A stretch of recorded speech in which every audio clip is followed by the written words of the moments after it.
The Kremlin's brutal missile strikes on Sumy, resulting in the tragic deaths of at least 34 and injuries to over 100, have become the latest rallying cry for pro-Ukraine Republicans in their efforts to sway Donald Trump.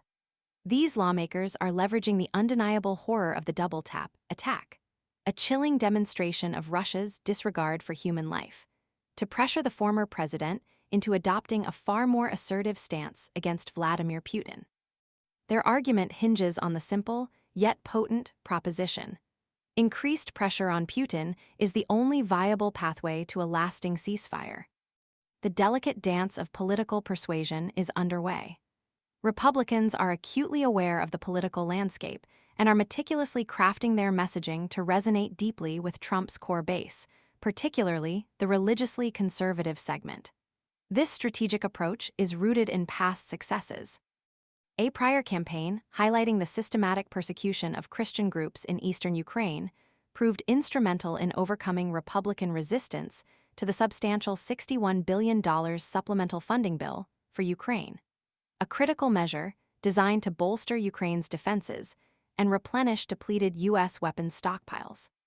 This precedent demonstrates the power of strategically targeted messaging to influence even the most recalcitrant factions within the Republican Party. Trump's response to the Sumy tragedy has been, to put it mildly, muted. While he acknowledged reports suggesting the strike was a mistake on the part of the Russians, he notably refrained from issuing a strong condemnation. This measured response, or lack thereof, has prompted considerable concern among those advocating for stronger action against Russia. His assertion, "I had nothing to do with this war, but am working diligently to get the death and destruction to stop," capitalized for emphasis, underscores his desire to distance himself from the conflict while simultaneously projecting an image of active engagement in peace negotiations. However, the lack of explicit condemnation of Putin's actions leaves ample room for interpretation and fuels skepticism among those who believe a far more forceful stance is necessary.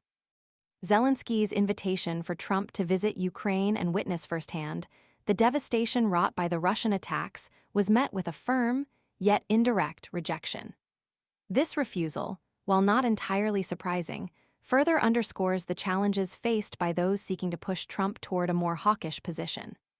The former president's reluctance to unequivocally condemn the Kremlin's actions, coupled with his rejection of Zelensky's invitation, highlights the significant obstacles to forging a unified Republican front on Ukraine. The strategic challenge for Trump's Republican allies is multifaceted. They must navigate the complex interplay of political pragmatism and moral imperative, appealing to Trump's core constituency while simultaneously advocating for a stronger stance against a clear aggressor. The weight of the Sumy tragedy, however, provides a powerful argument. The sheer brutality of the attack, the scale of the human suffering, and the stark visual evidence of Russian aggression serve as potent symbols that transcend partisan divides.